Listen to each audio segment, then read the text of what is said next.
Public Sénat, avec le soutien de Groupama, l'assureur mutualiste engagé à vos côtés dans les territoires, présente Salon ouvert.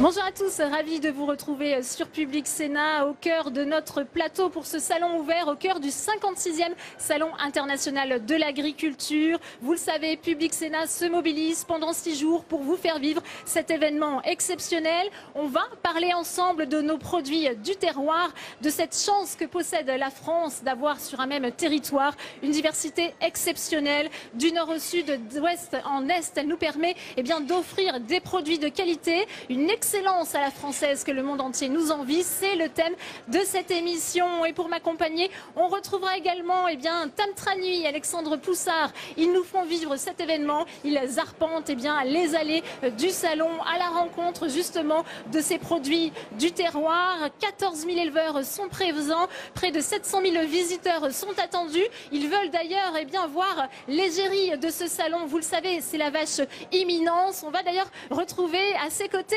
Alexandre Poussard. Bonjour Alexandre. Et oui Delphine, aux côtés de la vache Imminence pour l'événement de l'année pour le monde agricole, car les allées de la porte de Versailles à Paris attendent entre 600 et 700 000 visiteurs qui pourront voir au total plus de 4000 animaux et goûter les produits de 1000 exposants. Alors cette année, le salon porte sur le thème des hommes et des femmes qui sont évidemment indispensables à l'activité agricole.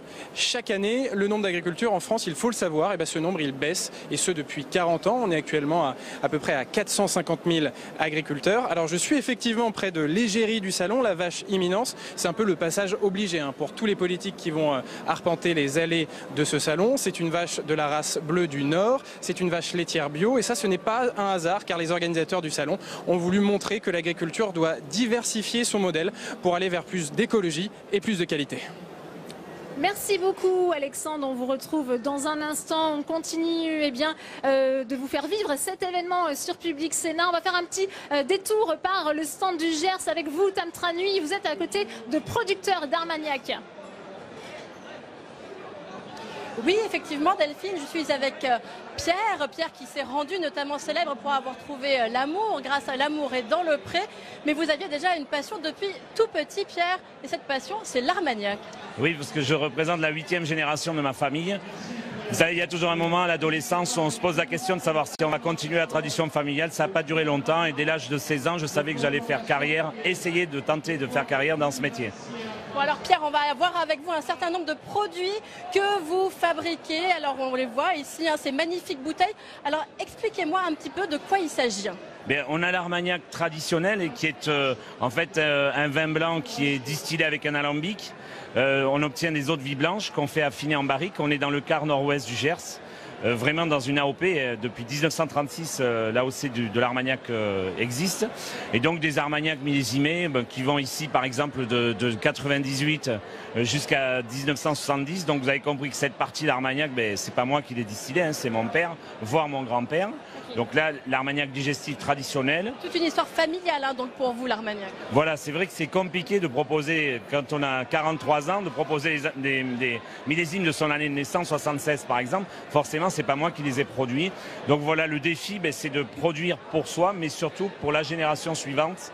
Et c'est grâce à eux, grâce à mes anciens, mon père, mon grand-père et ceux d'avant, qu'aujourd'hui on a la possibilité d'être une maison qui existe encore. Alors Pierre, je vois ici aussi d'autres bouteilles. De quoi s'agit-il? Alors là, vous avez le Floc de Gascogne. Le Floc de Gascogne, c'est un très vieil apéritif gersois qui a aussi une AOP depuis les années 80 et qui est un assemblage... Appellation d'origine protégée. Voilà, pour être précis. Et qui est un assemblage d'Armagnac et de jus de raisin. Donc vous pouvez le trouver en rosé, en blanc ou en rouge. Ce sont des apéritifs bien frais qu'on sert à l'apéro et qu'on peut aussi servir en cocktail. Et c'est assez courant quand on vient en vacances dans le Gers qu'on reparte avec ces bouteilles de Floc. Et puis il y a aussi côté original. Voilà, avec la crème de lait à l'Armagnac, qui là en fait ça a l'air d'une chose très moderne, mélanger du lait, du cacao, du caramel, de l'armagnac, ça a l'air révolutionnaire. Ça fait penser à un alcool anglo-saxon hein, qu'on utilise de temps en temps. Voilà, mais en fait qui a été à la base inventé par les Français, comme souvent, on invente des choses et puis on les laisse tomber. Ça s'appelait tout simplement l'Alexandra dans les années 60-70 et mon père qui est parti il y a un an mais qui me disait toujours, dans les années 60, on faisait l'Alexandra, mais je dis ça marchera jamais ton truc.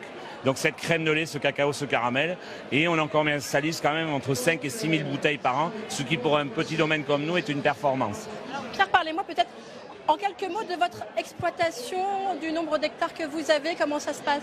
Alors sur la partie Armagnac, on a 5 hectares de vignes qui sont consacrés vraiment à la distillation. Ensuite, on a une autre partie du vignoble qui est, que j'ai créée avec ma femme Frédéric, où je suis associé en GAEC avec elle, où on est parti plus dans un circuit de négoce. Donc, mais sinon, il y a vraiment 5 hectares de vignes consacrés uniquement à l'Armagnac et 80 hectares de céréales en bio et également 7 hectares de pépinières de peupliers. Donc pas mal d'activités, plus de la chambre d'hôte. Et comment vont les affaires? Vous m'avez dit tout à l'heure en préparant cette interview qu'avec les Gilets jaunes, il y avait eu quelques difficultés quand même ces dernières semaines. La cause a sûrement des légitimités, mais il est évident que nous qui faisons des foires, notamment en centre-ville, notamment sur Toulouse, qui a été une des villes les plus impactées, le mois de décembre, il a été évidemment très compliqué. Bon, mais écoutez, on va essayer d'être plus performant sur 2017 et de faire face à cet accident. Merci beaucoup Pierre. Alors on va essayer de goûter quand même, que vous puissiez voir un petit peu de flotte de Gascogne, hein, Delphine. Bon, vous allez goûter ça avec les yeux, mais moi je peux vous dire que ça a l'air déjà très très bon. Je vais en donner un petit peu à Robin, notre cadreur. Voilà. Donc vous voyez, c'est belle couleur. Santé Delphine. Merci beaucoup Tam, de quoi bien commencer cette émission dans la bonne humeur. J'ai 6 invités qui m'ont retrouvé sur ce plateau. J'ai le plaisir de vous les présenter. André Gaulard, bonjour, merci d'être avec nous. Vous êtes ancien fromager, vous êtes actuellement directeur de la ressource laitière chez les fromageries Badeau. C'est à Pontarlier, la capitale du Haut-Doubs, dans le massif du Jura. Vous êtes spécialiste du Mont d'Or, vous avez apporté justement du Mont d'Or. On va en parler dans un instant. Michel Canevet est également avec nous sur ce plateau. Bonjour, bonjour. Vous êtes sénateur centriste du Finistère. Vous nous parlerez dans un instant des produits du terroir de votre département. Véronique Noël est également avec nous. Merci d'avoir accepté l'invitation de Public Sénat. Vous êtes apicultrice à Meilleret, c'est en Seine-et-Marne, membre de la coopérative des Compagnons du Miel. Bienvenue à vous. Jean-Pierre Bonnet est également sur ce plateau. Bonjour. Vous êtes éleveur de vaches limousines en Haute-Vienne et vous êtes président de Limousin Promotion. C'est l'organisme qui gère depuis 30 ans les labels rouges justement de ces viandes limousines. Dominique Enract est également avec nous. Bonjour, vous êtes le président, on peut dire ça comme ça, des boulangers de France et vous voulez faire rentrer la baguette au patrimoine mondial de l'UNESCO. Bienvenue à vous. Et j'accueille également Marie-Noëlle Tournès. Bonjour, vous êtes productrice d'huile d'olive sur le plateau du Larzac. On va parler de tous vos produits, mais je me tourne vers vous, Dominique Enract, puisque cette baguette française, vous la défendez. Comment vous est venue finalement cette idée, cette envie de la faire rentrer au patrimoine de l'UNESCO? Écoutez, cette baguette qui est quand même qu'on peut voir tous les jours, c'est 12 millions de clients de chaque jour, c'est beaucoup d'étrangers qui viennent du bout du monde pour goûter cette fameuse baguette. Donc, et aussi des clients qui tous les jours nous disaient, vous savez, en fait, la France a de la chance d'avoir ce produit. Donc en fait, vu la mondialisation, l'industrialisation de tous ces produits, on voit même parfois du pain qui vient de l'étranger avec des blés qui ne sont pas français. Donc on voit aussi qu'il y a eu 1000 boulangeries qui ont fermé l'an dernier. Donc l'idée nous est venue avec la Confédération de classer cette baguette au patrimoine culturel et immatériel de l'UNESCO. Vous avez présenté cette demande au chef de l'État, il vous a assuré de son soutien, racontez-nous. Tout à fait. Donc il y a un an, on est parti pour souhaiter les vœux au président de la République et on lui a demandé de son soutien pour cette baguette à l'UNESCO. Ce qu'il nous a donné, puisqu'il nous a dit, vous avez votre soutien entier, plein et entier. Donc à partir de là, on a démarré un dossier qu'on a fait lancer pendant un an avec 3 comités. un comité politique, scientifique, soutien et pilotage qui fait toute la filière, puisque effectivement c'est un dossier français qui concerne toute la France et toute la filière de la fourche à la fourchette. Donc, et là on a déposé un dossier au ministère de la Culture qui, en fait, le 23 novembre, nous a déclaré, on est inscrit au patrimoine national sur la liste du patrimoine culturel de l'UNESCO, enfin au niveau national. Une première étape, donc, qui dit baguette du fromage. Je me tourne naturellement vers vous, André Gaulard. Ce Mont d'Or, ça vous... Peut-être première question, vous êtes sensible à ce combat, justement, de faire entrer la baguette au patrimoine mondial de l'UNESCO? Bah, effectivement, manger du pain avec du fromage, c'est quand même bien une tradition française. Effectivement, ce serait une bonne chose, quoi, que ça rentre au patrimoine mondial de l'UNESCO. Après, moi je suis ancien fromager. Le Mont d'Or, c'est un produit vraiment très spécifique parce que saisonnier. Hein, on le fabrique que du 15 août au 15 mars. C'est historique, ça vient de l'histoire du fromage qui était fabriqué par des petites fruitières dans le Haut-Doubs qui n'avaient pas assez de lait pour faire du comté qu'ils faisaient en été. Donc en hiver, ils faisaient un petit fromage. Et on a gardé dans le cahier des charges la saisonnalité, ce qui fait que c'est un fromage, donc pâte molle au lait cru, qui a un goût très très spécifique et ce goût, c'est vraiment sa particularité, hein, sa spécificité, ce goût authentique. Le goût de terroir. Donc c'est un fromage qui est fabriqué avec du lait qui est très au-dessus de 900 mètres d'altitude. Donc c'est vraiment un lait de montagne. Et il ne reste plus que 11 fabricants de Mont d'Or en France, dans le Haut-Doubs. Et on arrive à faire quand même à peu près 5000 tonnes de fromage par an. Donc c'est quand même remarquable et puis un goût très très spécifique. On continue notre tour de France des produits du terroir. Je me tourne vers vous, Marie-Noëlle Tournès. Je le disais, productrice d'huile d'olive dans le Larzac. Racontez-nous un petit peu votre vécu, votre expérience. Pourquoi ce choix? Alors en fait, c'est une reconversion, puisqu'avant j'étais dans la direction d'établissements médico-sociaux. Et j'ai épousé donc mon mari qui travaille depuis déjà des générations sur l'huile d'olive et du vin. Donc j'ai décidé l'année dernière de reprendre l'exploitation familiale et on valorise donc nos produits auprès de particuliers, donc de l'huile d'olive et des olives et maintenant du vin. Il y a cette quête d'authenticité chez les consommateurs, vous le ressentez? Oui, nous demandent énormément donc comment on travaille. Donc nous, ça nous ravit toujours de valoriser nos métiers, leur expliquer comment on travaille, donc ce patrimoine. Comment on fabrique notre huile d'olive, le soin que l'on apporte donc à nos cultures et donc tout ce travail que l'on met à valoriser donc ces produits culturels qui sont ancrés donc sur notre bassin méditerranéen. Marie-Noëlle Tournès, vous êtes aussi sensible à ce combat Dominique Enract sur la baguette. Ça permet de faire rayonner la France et forcément un petit peu tous nos produits aussi?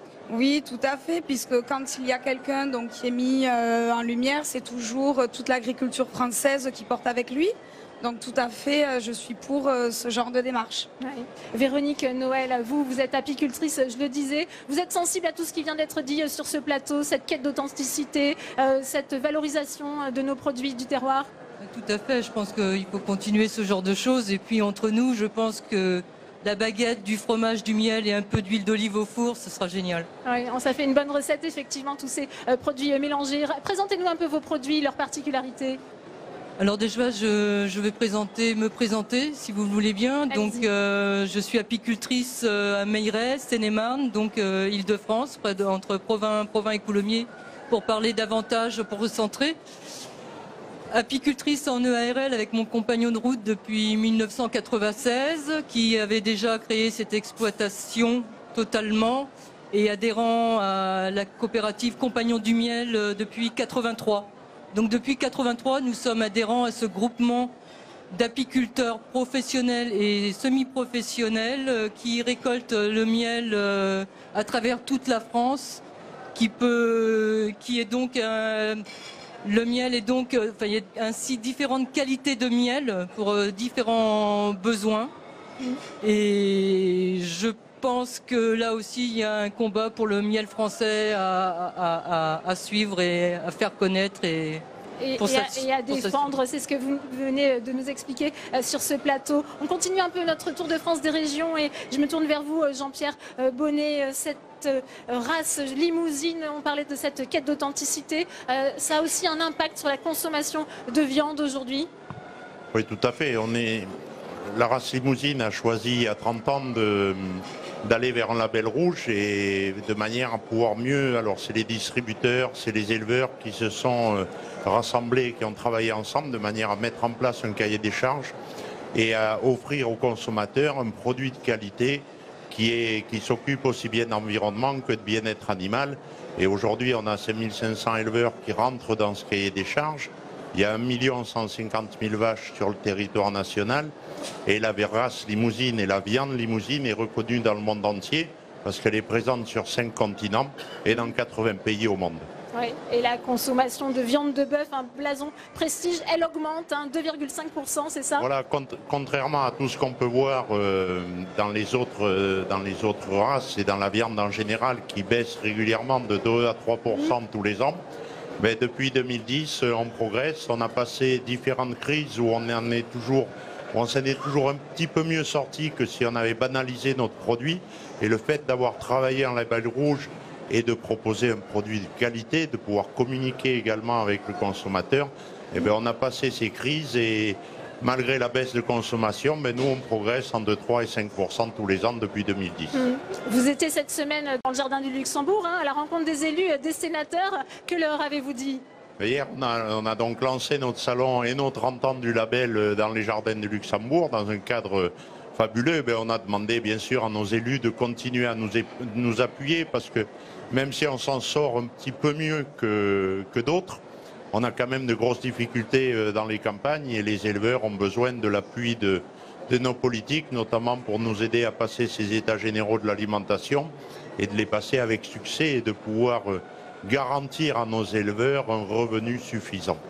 Michel Canevet, vous êtes sénateur, je le rappelle, sénateur centriste du Finistère.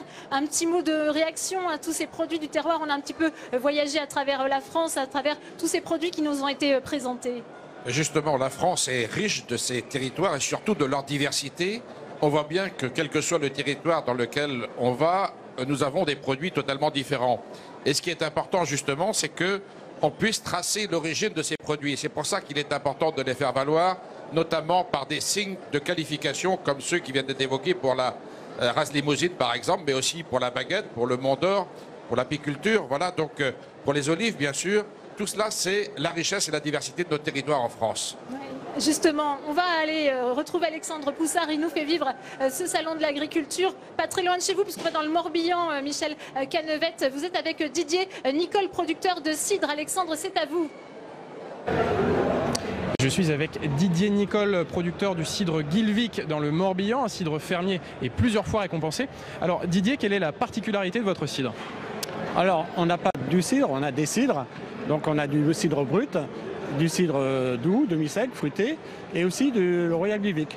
Donc le Royal Guilvic, lui, il a sa particularité, c'est qu'il est donc un cidre rustique, mais avec une pomme rustique qui s'appelle la Guilvic, et qui est faite, c'est la pomme qui fait son cidre seul. Donc c'est un cidre dans un jus de pomme d'abord, qui est déjà blanc. Et voyez. Et après, donc, après fermentation, ça nous fait un cidre blanc. Alors, la particularité de cette pomme Guilvic, c'est que c'est une très ancienne variété.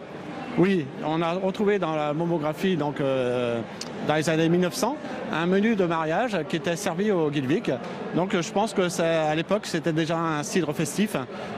Lorsqu'on recevait, on sortait la bouteille du Guilvic. Et je pense qu'on avait un autre cidre un peu plus bas de gamme, on va dire, un peu plus courant, pour la semaine. D'accord, donc un cidre Guilvic qui existait déjà en 1900. Et alors, dans la fabrication, qu'est-ce qui fait la différence par rapport à un cidre industriel? Alors nous, on travaille en pur jus, essentiellement. Donc il faut savoir qu'en France, il y a plusieurs catégories. Donc on a le cidre fermier, comme moi, donc, parce que j'ai des vergers. Donc les pommes viennent de notre exploitation. Après, on a le cidre artisanal qui est toujours en pur jus. Mais là, c'est un peu la différence, c'est que c'est les pommes qui sont achetées, donc avec des producteurs qui sont autour de la cidrerie. Et après, donc, on a les cidres de grande diffusion, donc de coopératives, où là, on ne peut pas garantir pur jus. Hein. Bon, j'en dirai pas plus, mais c'est vrai que nous, c'est vraiment du pur jus. Et effervescence naturelle. Et ce qui fait la différence aussi avec le cidre industriel, c'est qu'il n'y a pas d'oxydation, vous n'avez pas le droit de faire de l'oxydation de la pomme? Non, parce qu'on travaille toujours avec la pomme fraîche, fraîchement récoltée. Donc c'est une fermescence naturelle, donc non, il n'y a pas de souci d'oxydation. D'accord. Et alors, ce cidre fermier, il a été plusieurs fois récompensé? Oui, on a eu la chance. Bon, c'est vrai qu'on travaille aussi dans une petite région autour du golfe du Morbihan, où il fait souvent beau, on a du soleil, donc c'est un climat qui plaît beaucoup à la pomme à cidre et surtout à la Guilvic, hein, parce que la Guilvic, sa zone, c'est donc sud Morbihan, donc autour du golfe du Morbihan, et ça donne quand même un potentiel donc aromatique assez important. C'est ça qui, je pense, qui fait la différence. Vous avez un climat favorable. Alors, votre famille produit ce cidre depuis 3 générations. Qu'est-ce que vous ont transmis votre père, votre grand-père?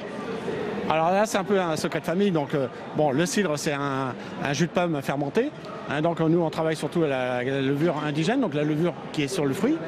Et après, donc, il y a plein de subtilités, les assemblages. Et puis, bon, je vous en dirai pas plus parce que c'est vrai que c'est des secrets de famille que je vais transmettre aussi à ma génération derrière moi, parce que c'est vrai que nous sommes la 3e génération. Merci beaucoup Alexandre, c'est secret de famille, parce qu'il y a du cidre aussi dans le Finistère, Michel Cannevet, c'est ça, le secret des bons produits, on ne révèle pas sa recette familiale? Oui, bien sûr, on trouve du cidre et en Bretagne et en Normandie spécifiquement, mais en Bretagne, il y a différents terroirs de cidre. On a notamment une appellation d'origine protégée en Cornouailles, contrôlée en Cornouailles, donc un signe d'inscription dans le terroir. Oui. Dominique Enrac, parce que je vous vois depuis tout à l'heure respirer votre baguette, vous la tenez, vous la chérissez dans vos mains. Vous militez aussi pour cette charte de qualité, ça c'est important? Tout à fait. À travers la baguette de tradition, c'est vrai qu'on a assuré d'avoir une farine de tradition qui est garantie sans améliorant. Et on parle par exemple de terroir, mais c'est vrai que la boulangerie, c'est 33 000 boulangeries dans toutes les villes et les villages. Et la baguette de tradition, c'est seulement de la farine, de l'eau, du sel, de la levure, sans améliorant. Donc c'est vrai qu'on a quelque part des blés différents, des façons de faire différentes, des températures différentes, mais toujours cette même baguette qu'on va retrouver dans tous les villes et les villages. Ouais. Alors il y a la baguette, mais il y a aussi les croissants, les pâtisseries, toute la profession que vous représentez sur ce plateau. Ça fait partie aussi de notre patrimoine français, tout ça? Tout à fait. Vous savez, quand on parle de la baguette, c'est quelque chose qui fait remorquer peut-être des touristes, qui fait aussi voyager les gens. Mais par exemple, on a en Bretagne, on a le Queen Amman, en Alsace, on va avoir le Kouglof, dans le Nord, on a d'autres produits. Il y a toute une richesse dans la boulangerie-pâtisserie qui fait que c'est un côté artisanal avec des recettes aussi, comme le cidre, des recettes familiales, des choses qui reviennent et qui marquent les territoires. Donc c'est très très important de conserver cette diversité de tous les commerces artisanaux et de tout ce savoir-faire français. Oui, André Gaulard, cette diversité, il faut aussi la protéger à travers des labels, des AOP, des AOC. Dites-nous un petit peu comment ça se passe. Il faut aussi remplir, j'imagine, des critères précis pour obtenir ces labels? Donc effectivement, nous, on travaille dans le Haut-Doubs, on travaille sur 3 appellations d'origine, 3 AOP. La plus connue, le Comté, ensuite on a le Morbier, et puis le Mont d'Or. Il y a aussi une 4e AOP en Franche-Comté, mais plus dans le sud, qui s'appelle le Bleu Jex, mais qui est plus confidentiel. Il y a un cahier des charges à respecter pour chaque AOP. Donc les essentiels, c'est des vaches au pâturage l'été. C'est pas d'utilisation d'OGM dans les alimentations, pas d'ensilage. La vache, c'est en ruminant, elle doit consommer de l'herbe voilà, qui permet de la faire ruminer. C'est des zones géographiques autour de fromageries. La Franche-Comté, enfin le Haut-Doubs en tout cas, le Doubs, il reste encore à peu près une centaine de fruitières qui sont regroupées dans plusieurs villages, mais à l'origine c'était une fruitière par village. On a gardé cet esprit coopératif qui fait la force aussi de la filière franc-comtoise, le Comté, le Morbier, le Mont d'Or. Et donc c'est tout un respect de cahier des charges avec une exigence au niveau de l'hygiène, au niveau de la qualité du lait qui est portée vraiment au plus haut niveau parce qu'on ne travaille que du lait cru. Et en plus sur des fabrications qui sont quand même des pâtes molles et des pâtes précédentes cuites qui sont plutôt sensibles aux risques bactériologiques. Et là, donc on sélectionne vraiment le lait en fonction des critères d'hygiène, essentiellement. Vous avez aussi ce cahier des charges très précis à respecter, Marie-Noëlle Tournès? Oui, aussi également. Donc dans l'huile d'olive et les olives, on a aujourd'hui une AOP, donc l'AOC Luc, sur le département de l'Hérault. Le Gard, lui, est plutôt sur l'AOC, donc de la pitcholine. Et donc on est en train de travailler aussi sur un cahier des charges de l'huile d'olive de Luc. Voilà, donc après sur toute la France, vous avez différents cahiers des charges qui permet d'apprécier toute la qualité des huiles d'olive et des olives. Donc nous, sur notre exploitation, on travaille sur les variétés qui sont typiques héroltaises, donc la pitcholine et la Luc. On a décidé aussi de remettre au goût des jours en confiserie la Verdale. C'est une variété ancienne qui a été oubliée. Et la Mélo, qui a une caractéristique particulière d'avoir des arômes de fleurs, donc de roses, quand on les déguste. Ces mêmes variétés, on attend un stade de maturité élevé et on travaille de très près avec notre moulinier pour pouvoir avoir la qualité, la maturité optimale pour faire des huiles vraiment qui sont onctueuses, qui ont toute l'aromatique et qui présentent donc les qualités d'une bonne huile. Ils sont plébiscités, ces produits. Il y a une demande des consommateurs justement de redécouvrir des olives qui étaient jusqu'ici oubliées. Oui, c'est ça. Mais disons aussi qu'ils aiment des produits authentiques, des choses qui viennent de notre territoire, qui sont ancrées donc sur nos cultures depuis des décennies. Donc c'est toujours bien de mettre au goût de jour nos savoir-faire. Ouais.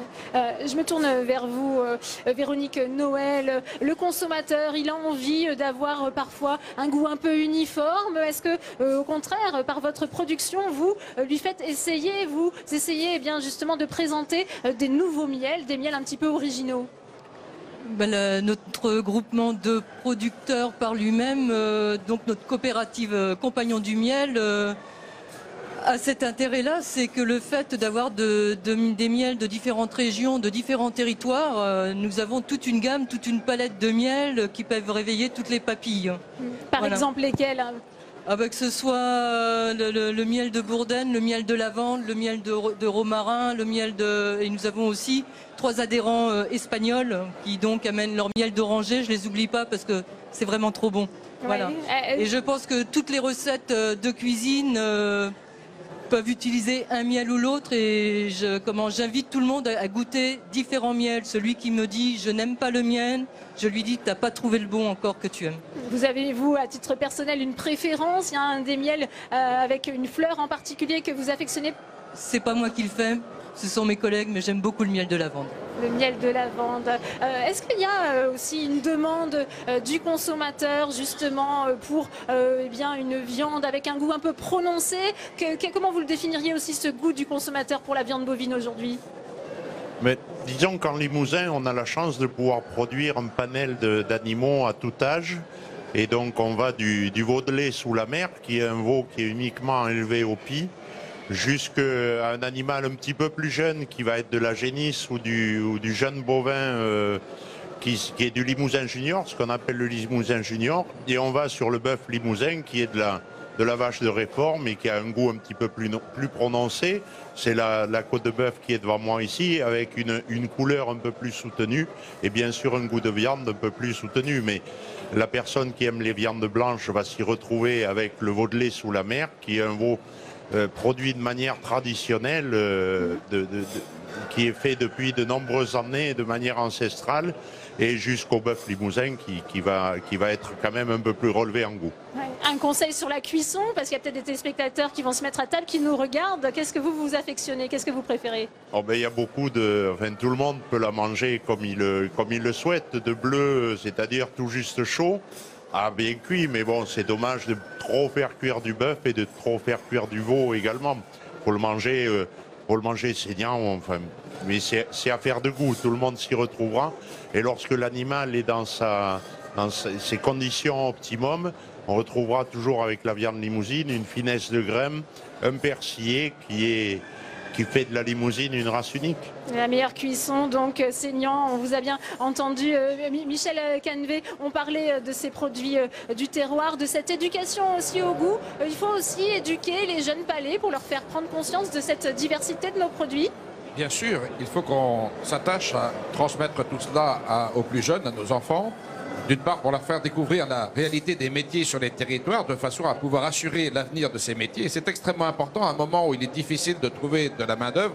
Il faut que l'on sensibilise de plus en plus des jeunes. Si l'on veut demain avoir une excellente baguette, eh bien, il faudra qu'il y ait beaucoup de petits boulangers. Et il faut qu'ils soient installés sur l'ensemble du territoire pour pouvoir satisfaire les besoins de la population. Comme il faudra demain aussi des pêcheurs pour pouvoir assurer la livraison de poissons dans nos assiettes ou des éleveurs en Limousin, par exemple. Tout cela participe de la réalité de nos territoires et donc il est important que l'on puisse dès à présent les sensibiliser. C'est pour cela des animations telles que le Salon international de l'agriculture est important qu'il y ait de nombreux jeunes qui viennent là, comme il est nécessaire aussi que les professionnels aillent dans les collèges, dans les lycées pour montrer leur métier et faire venir des jeunes sur leur exploitation ou dans leur entreprise, de façon à assurer la pérennité des métiers. La semaine du goût, ça ne suffit pas. Il faut ouvrir toute l'année, justement, les fermes, les élevages, et puis aussi que les professionnels se rendent dans les établissements scolaires, c'est ce que vous dites? Voilà, il y a la semaine du goût, bien entendu. Je participe aussi au club de la table française qui met en valeur, justement, les excellents produits de chacun de nos territoires. Et bien, tout cela, c'est important. La cuisine française, elle est particulièrement renommée. Ça participe effectivement de l'attractivité de notre pays et de l'attractivité de chacun de nos territoires, des régions. Michel Cannevet, on va rester un petit peu sur la côte atlantique puisqu'on va retrouver Tam Tranui. Vous êtes eh bien aux côtés d'une ostréicultrice à Gujan-Mestras. C'est bien entendu sur le bassin d'Arcachon, Tam. Effectivement, Delphine, je suis avec Christine, qui est donc ostréicultrice à Gujan-Mestras. Depuis combien de temps, Christine, vous avez cette passion? J'ai 71 ans, alors vous voyez, je suis ostréicultrice depuis très longtemps, avant mes parents, mes grands-parents et mes arrière-grands-parents. Si vous voulez, je vous donnerai un arbre généalogique et je vous expliquerai tout à l'heure pourquoi on mange des huîtres avec des saucisses ou avec un peu de pâté ou avec de la charcuterie. Ah oui, ça c'est un grand mystère, hein. C'est ce qu'on fait sur le bassin d'Arcachon. Et oui, mais même en Charente, on le fait également, mais puisque nous faisons partie de la Nouvelle-Aquitaine. Et en Nouvelle-Aquitaine, nous mangeons parce que les marins n'avaient pas de moyens de chauffer à bord des bateaux. Donc ils partaient avec de la charcuterie, de la viande froide, qu'ils mangeaient avec leurs huîtres quand ils arrivaient sur les parcs à huîtres. C'est ainsi aussi que se sont construites les cabanes, les cabanes Tianquet, puisque c'était pour surveiller les parcs à huîtres. Quand il y avait mauvais temps, ils y habitaient. C'est comme ça que se sont construites les maisons de l'autre côté d'eau, au canot, au ferré, parce qu'ils ont construit des cabanes pour y vivre quand les gens de Gujan et de la Teste allaient sur les parcs et qu'ils ne pouvaient pas revenir, qu'il y avait trop de marée. Alors Christine, parlez-moi un petit peu de vos produits. Là, on voit ces huîtres. Ce sont des petites huîtres, des huîtres numéro 5. Ça, ce sont des huîtres numéro 5 que je produis à La Réousse, au milieu du bassin d'Arcachon, depuis quelques années maintenant. Et c'est ma fille qui va reprendre l'activité sur tout salon. Et mon frère est aussi ostréiculteur, il va me fournir les huîtres. Voilà. Nous avons une dégustation sur le port de la Rosse à Gujan-Mestras, où on fait de la dégustation d'huîtres d'Arcachon toute l'année.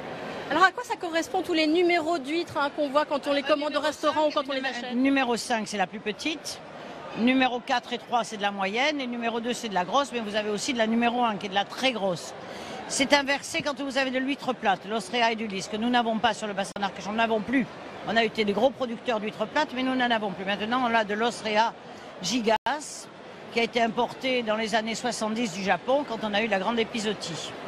Alors Christine, c'est pas la première fois que vous venez au salon de l'agriculture. Certains disent que vous êtes quand même l'un des emblèmes de ce salon. Oh non, non, non, pas du tout. Je suis ni la star ni l'emblème, mais j'essaie de faire fonctionner mon entreprise et je fais beaucoup de salons justement pour vendre ma production. C'est un rendez-vous indispensable, le salon de l'agriculture. On sait que c'est aussi un investissement. Je rencontre tous les gens qui sont comme moi, des paysans, des éleveurs, qui élèvent pas des huîtres, mais ils élèvent des poules, des cochons, des dindons, et moi j'élève des huîtres. Puisqu'il y a des ostréiculteurs qui comptent le petit naissain en tête. Le naissain, vous savez, le naissain d'huîtres, ils le comptent en tête, comme le bétail. Alors Christine, vous allez peut-être nous faire goûter quelques huîtres. Voilà. Voilà, les huîtres avec un petit peu de... Un petit verre de vin blanc. Un petit peu de citron et un verre de vin blanc. Voilà, les huîtres de Christine.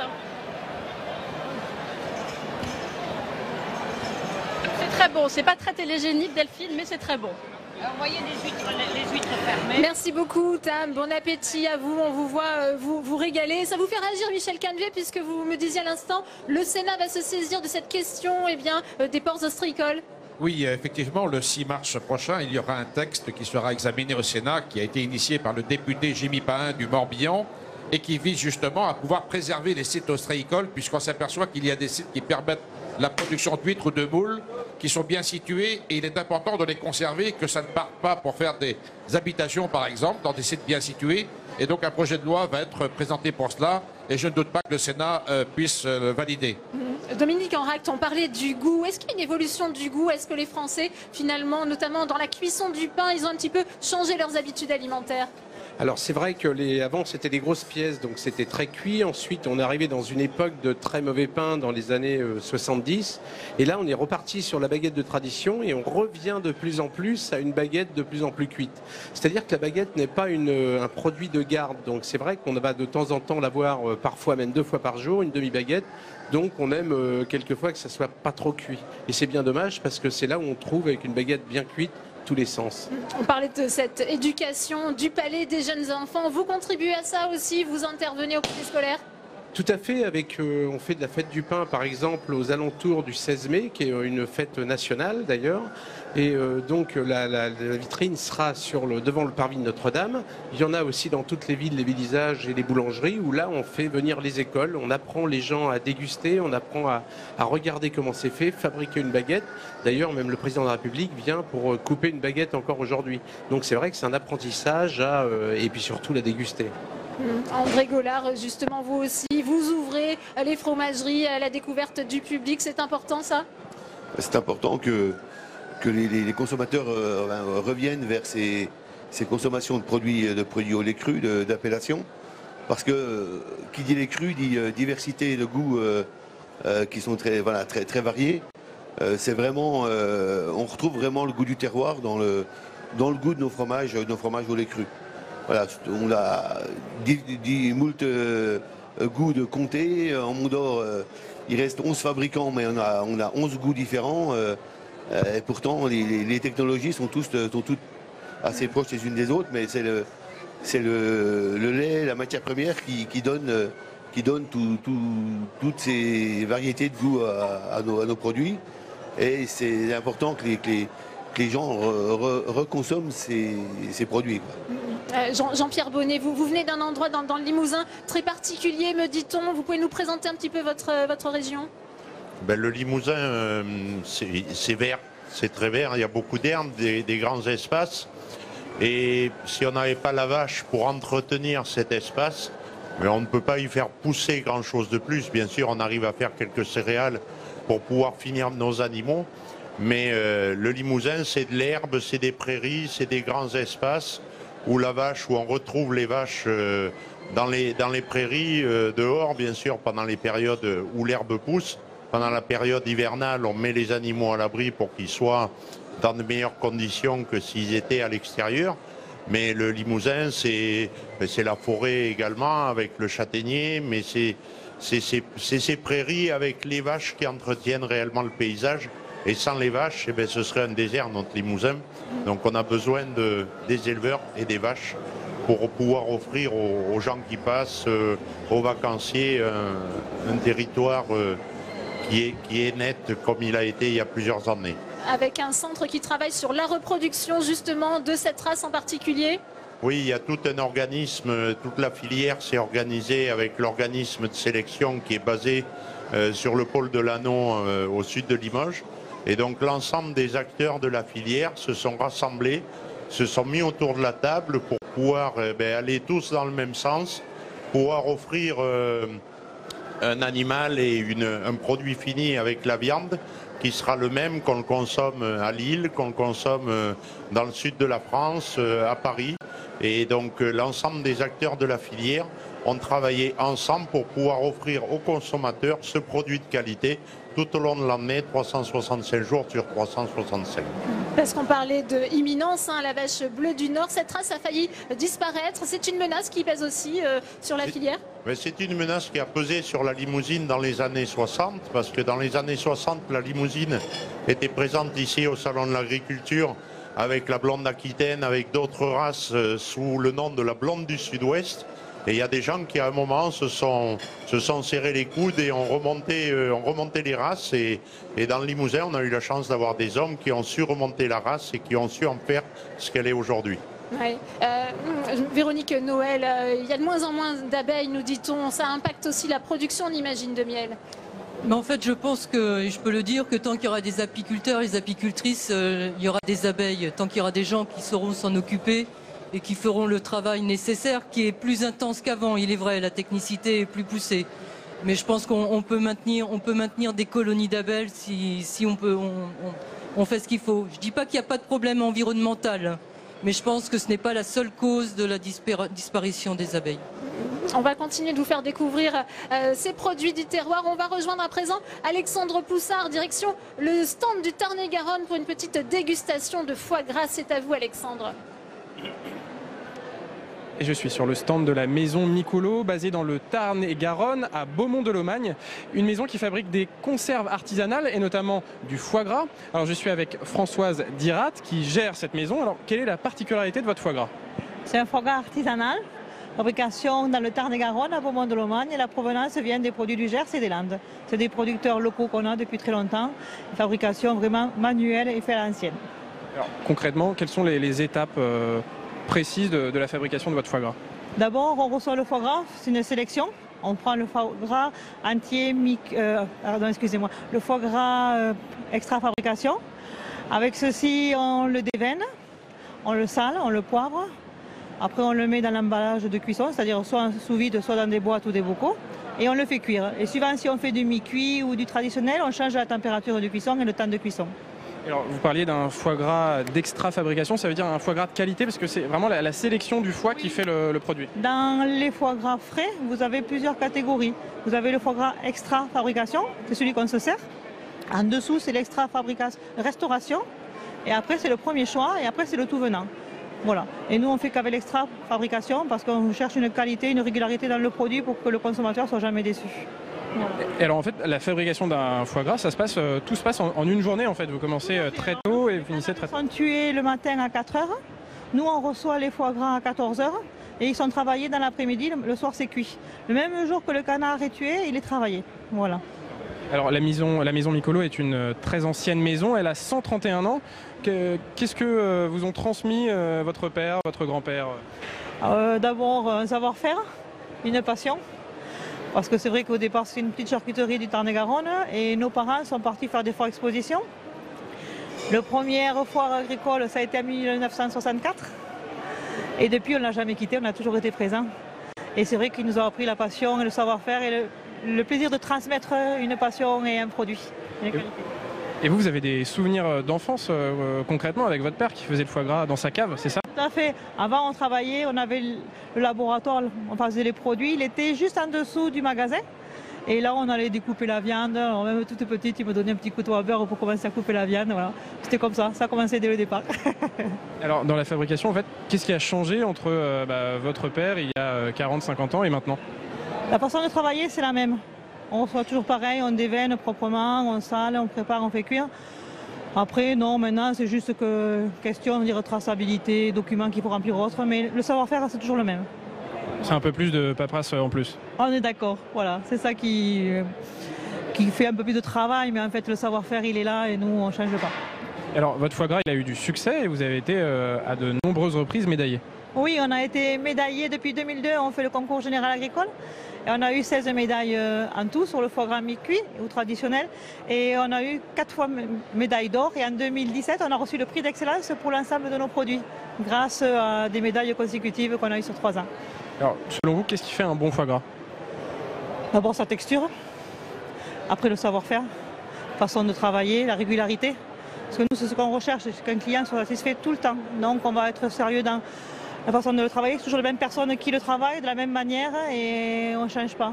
Et quand on forme quelqu'un, il faut déjà entre 3 et 5 ans pour qu'il soit bon pour pouvoir le faire. Et alors, je vous disais, vous fabriquez aussi d'autres conserves artisanales. Alors, qu'est-ce que vous proposez? Alors, nous, on a du confit de canard, pareil, fait à l'ancienne. On sale couche par couche, on le met au sel pendant 48 heures et après, on le fait dessaler et on le met à la marmite. Et on le fait pré-cuire avant, bien sûr, de le mettre dans les conserves. Mais après, on a des particularités comme une cuisse de canard, la même que le confit, qu'on désosse et qu'on farcit avec une viande de porc, viande de canard et foie gras entier à l'intérieur. Ça fait un très bon mariage avec une petite sauce aux morilles par-dessus. C'est à goûter.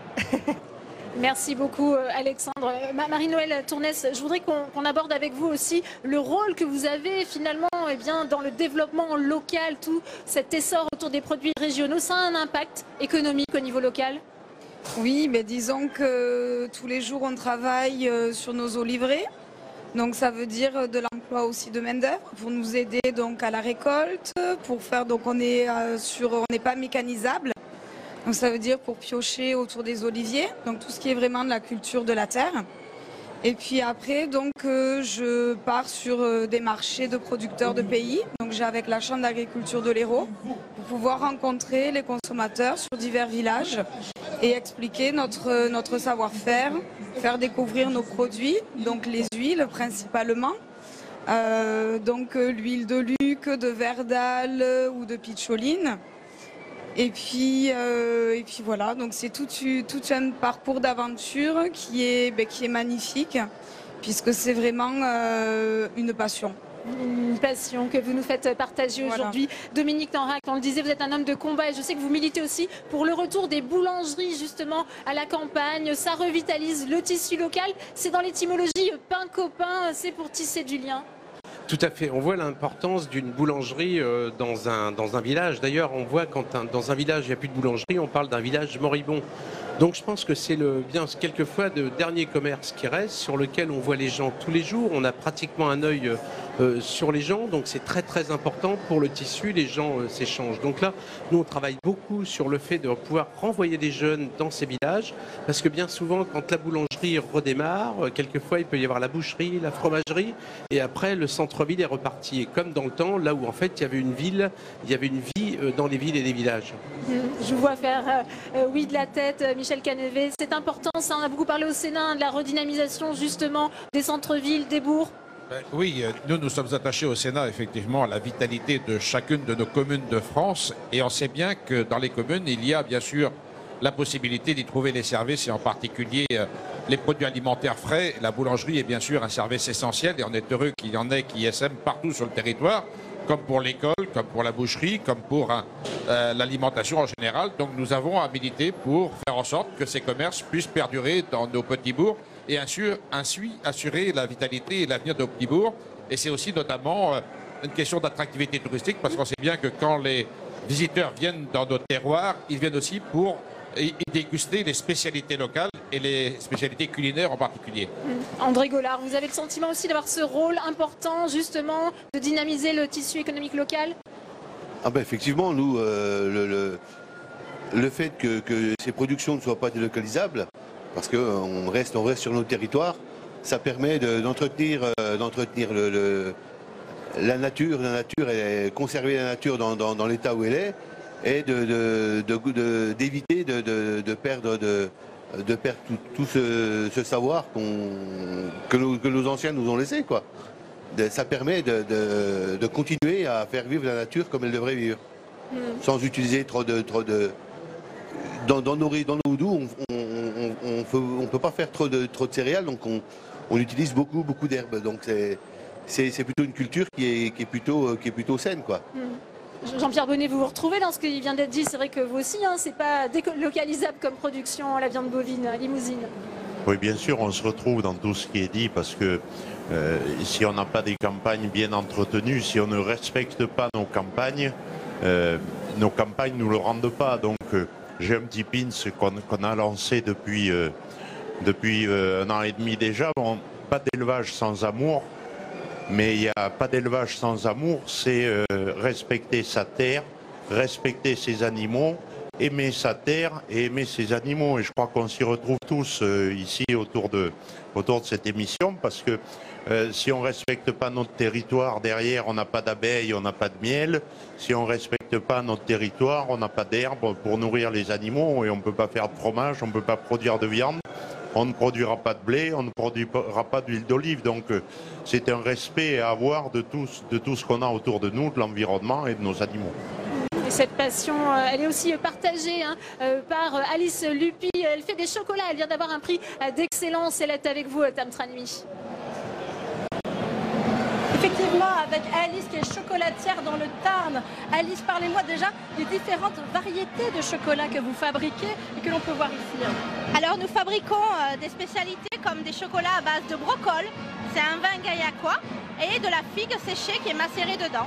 On travaille aussi la violette. Ce sont quels chocolats ici? C'est celui-ci, donc en forme de diamant, parce que pour moi c'est vraiment une de mes créations coup de cœur, qui a été primée aussi également lors du salon à Bastia par Régis Ferré, chef pâtissier de l'Élysée.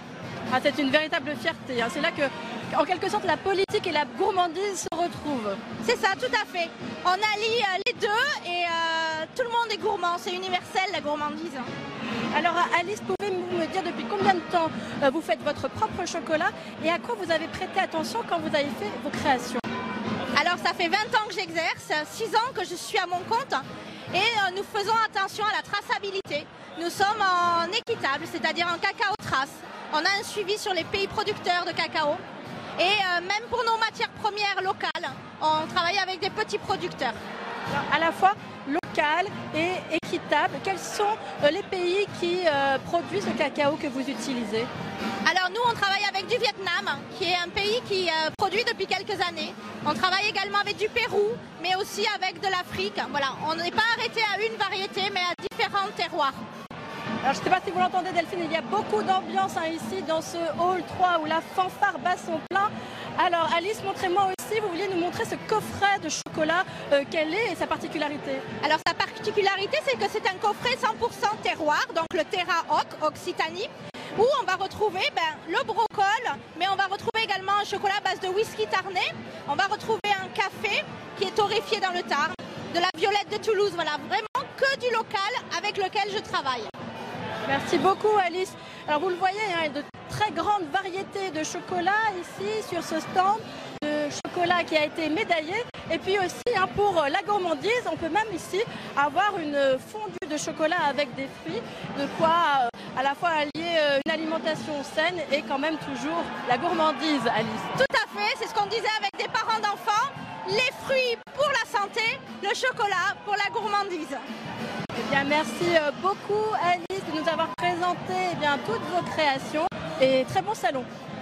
Merci beaucoup Tam. On continue cette émission, elle est consacrée aux produits du terroir et aussi à cet aspect Made in France. C'est important de le promouvoir. Je vais vous faire réagir justement après avoir entendu Arnaud Montebourg, puisque l'ancien ministre se consacre désormais à un nouveau label bleu, blanc, ruche. On écoute l'ancien ministre du redressement productif qui était aujourd'hui au salon. Il manque 13 millions de ruches en Europe occidentale. Il y a un effondrement de l'apiculture mondiale, sous les coups d'ailleurs de la mondialisation du miel, puisque vous avez de grandes usines chimiques asiatiques qui coupent le miel avec du sirop de sucre, le vendent 10 fois moins cher et mettent en faillite beaucoup d'unités de production apicole, y compris en France. Il ne reste plus que environ 60 apiculteurs de plus de 1000 ruches en France. Donc notre projet, qui est maintenant une réalité, notre miel bleu blanc ruche, qu'on peut trouver sur bleublancruche.fr, est un miel de repeuplement, c'est-à-dire qu'on paye mieux l'apiculteur. En contrepartie, il s'engage sur plusieurs années à augmenter son cheptel, ses colonies et son nombre de ruches. Ça vous fait réagir ce que vous venez d'entendre, Véronique Noël? Je pense que c'est intéressant, mais je pense aussi que la coop Compagnon du Miel fait déjà ce travail depuis longtemps, avec des prix qui permettent de faire vivre ces apiculteurs et ces apicultrices, avec des jeunes qui rentrent dans la coopérative qu'on a parrainée, qu'on a aidée et qu'on continue. Je pense que ça se fait déjà. On parlait de cette passion qui vous anime, de cette transmission. Là aussi, il faut forcément être passionné quand on est, comme vous, productrice, apicultrice. Comme beaucoup de métiers, pas seulement le nôtre. Je pense que ce soit les olives, que ce soit le pain, le fromage ou la viande, il faut être passionné. Passionné pour le vivre sereinement et pouvoir continuer. Il faut toujours le défendre malgré tout, ce label France, c'est un combat de tous les jours. Oui, on le fait, et puis nous, d'une certaine manière, on parle aussi du Made in Île-de-France. Et puis depuis 23 ans, la Chambre d'agriculture de Seine-et-Marne a lancé la balade du goût, qui a été reprise depuis 3 ans au niveau de la région Île-de-France. Nous avons déjà participé à cette chose et en même temps, au même moment, il y a les journées Compagnons du miel qui permettent de visiter des exploitations, de faire comprendre, de casser des idées préconçues et voilà, de faire de l'info. Vous avez ce sentiment aussi, Marie-Noëlle Tournès, d'être une promotrice de ce Made in France, une ambassadrice de ce label France? Oui, tout à fait, puisque bon, c'est toujours compliqué d'expliquer aux consommateurs de savoir lire une étiquette. C'est surtout ça. Parce que l'huile d'olive, il y en a donc de françaises, Made in France, c'est ce qui est la nôtre. Il y en a aussi donc des espagnoles ou des italiennes qui ont aussi leur goût, leurs caractéristiques. Mais ce qui est dommage aujourd'hui, c'est que on retrouve des huiles qui sont coupées et qui ne sont pas très bien identifiées sur la bouteille. Donc c'est surtout une éducation auprès du consommateur, d'apprendre à la lecture, de savoir qu'est-ce qu'il consomme vraiment et de lui expliquer tous les arômes et les bienfaits d'une huile française et savoir ce qu'il consomme. C'est la priorité. Michel Canevet, il faut aider les consommateurs à avoir une meilleure lecture de ces étiquettes. C'est vrai que parfois on s'y perd un peu dans tous ces labels. Oui, effectivement, il faut qu'on arrive à simplifier la lisibilité des étiquettes et c'est important parce qu'en France, nous avons la garantie que la production est de qualité. On sait bien qu'à force de développer le commerce international, eh bien, nous avons des produits qui arrivent et qui sont conçus dans des conditions qu'on ne maîtrise pas. Or, il est important pour la sécurité alimentaire et donc pour la bonne santé de l'ensemble des Français que nos produits puissent être bien identifiés. Donc c'est le travail qui est fait notamment par le projet de loi Egalim et par l'ensemble des filières qui, comme cela a été dit tout à l'heure dans le miel, eh bien, assurent la traçabilité des produits et donc la qualité des produits aussi et donc la bonne santé de l'ensemble de nos compatriotes. Jean-Pierre Bonnet, même combat, il faut défendre ce label France? Bien sûr, c'est vrai en achetant des produits qui ont le label France et qui ont le label rouge, notamment sur des produits comme la viande, c'est quand même une sécurité parce que tous les maillons de la filière sont contrôlés par des organismes certificateurs et ça offre vraiment aux consommateurs la garantie. On voit arriver quand même des produits hors Europe, même des fois en Europe, où tout le monde n'est pas sur le même pied d'égalité. Des produits qui ont été alimentés complètement différemment, où il y a eu des ajouts d'hormones, pourquoi pas, où il n'y a pas d'identification, comme on a une identification en France et normalement en Europe. Donc il faut vraiment, en sélectionnant des produits label rouge, ce sera vraiment un gage de qualité et de garantie pour le consommateur. Dominique Enract, bien manger, bien boire, ça fait partie de l'identité française. Si on devait conclure cette émission. Écoutez, je crois que vraiment ça, si on avait quelque chose, bon, on n'a pas que ça, hein, on a de la médecine, on a des terrains, etc. Mais au niveau de la gastronomie, quand même, vous savez, j'ai un petit peu voyagé pour avoir vu qu'en fait, dans toutes les écoles, les Français sont bien souvent profs de cuisine, de bar, de tous ces arts de la table qu'on peut avoir. Donc effectivement, c'est vraiment quelque chose qui nous caractérise, tous nos magasins, notre savoir-faire, notre gastronomie. Je crois que c'est vraiment en plus, bien sûr, l'emblème de la baguette française. Je crois que c'est vraiment quelque chose qui est très, très français et qu'il faut conserver. Elle s'exporte bien, cette excellence à la française. Ce sera le mot de la fin avec vous, Dominique Enract. Ah oui, je pense que d'ailleurs, beaucoup de gens viennent du bout du monde pour avoir cette excellence à la française. Eh bien, merci à vous. Merci Dominique Enract d'être venu sur ce plateau. Merci Michel Canevet. Merci à vous André Gaulard, Jean-Pierre Bonnet, Véronique Noël, Marie-Noëlle Tournès. Vous nous avez fait partager votre passion. Merci d'être venu avec ces beaux produits du terroir. C'est la fin de cette édition. Merci à vous de l'avoir suivi et très bonne suite des programmes sur Public Sénat. Et à demain pour d'autres émissions en direct du Salon international de l'agriculture.